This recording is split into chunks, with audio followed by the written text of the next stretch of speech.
Topham Hatt sat in his office listening to the noise outside. The passengers were angry. The station master came in. "There's trouble in the shed, sir. Henry is sulking. There's no train, and the passengers are saying this is a bad railway." "Indeed," said Sir Topham Hatt, "we cannot allow that." He found Gordon, James, and Henry looking very cross. "Come along, Henry. It's time your train was ready." "Henry's not going," said Gordon. "We won't shunt like little tank engines. That was Thomas's job. We're important tender engines. You fetch our coaches and we will pull them. Tender engines don't shunt." "We'll see about that," said Sir Topham Hatt. "No engine on my railway is too important for small jobs." And he hurried away to find Edward. The yard has never been the same since Thomas left to run his branch line, he thought sadly. Edward was shunting. "Leave those freight cars, please, Edward," said Sir Topham Hatt. "I want you to push coaches for me in the yard." "Thank you, sir. That will be a nice change." "That's a good engine. Off you go, then."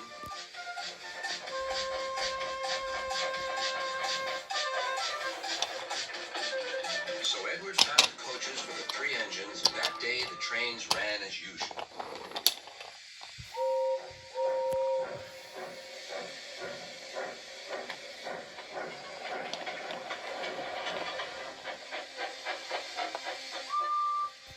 But next morning, Edward looked unhappy. Gordon came clanking past, hissing rudely. "Bless me," said Sir Topham Hatt. "What a noise!" "They all hiss me, sir," answered Edward. "They say tender engines don't shunt, and last night they said I have gray wheels. I haven't, have I, sir?"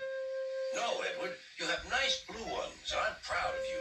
Tender engines do shunt, but all the same, we do need another tank engine here." He went to a workshop, and they showed him all sorts of engines.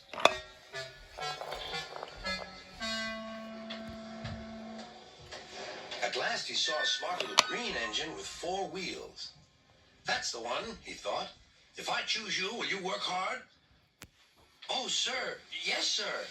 "That's a good engine. I'll call you Percy." "Yes, sir. Thank you, sir." And Sir Topham Hatt brought Percy back to the yard. "Edward," he called, "here's Percy. Will you show him everything?" Percy soon learned what he had to do, and they had a happy afternoon.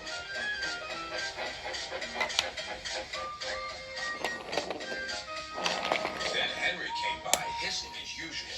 "Wheesh!" went Percy. Henry jumped and ran back to the shed. "How beautifully you wheeshed him," laughed Edward.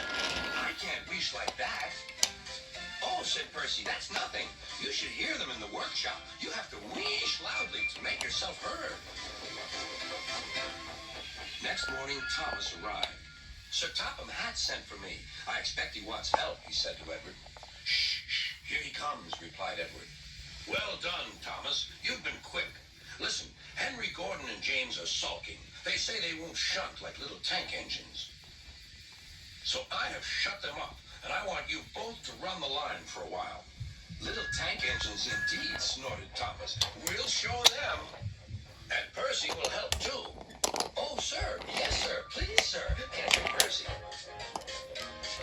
Edward and Thomas worked the main line, greeting each other as they passed by.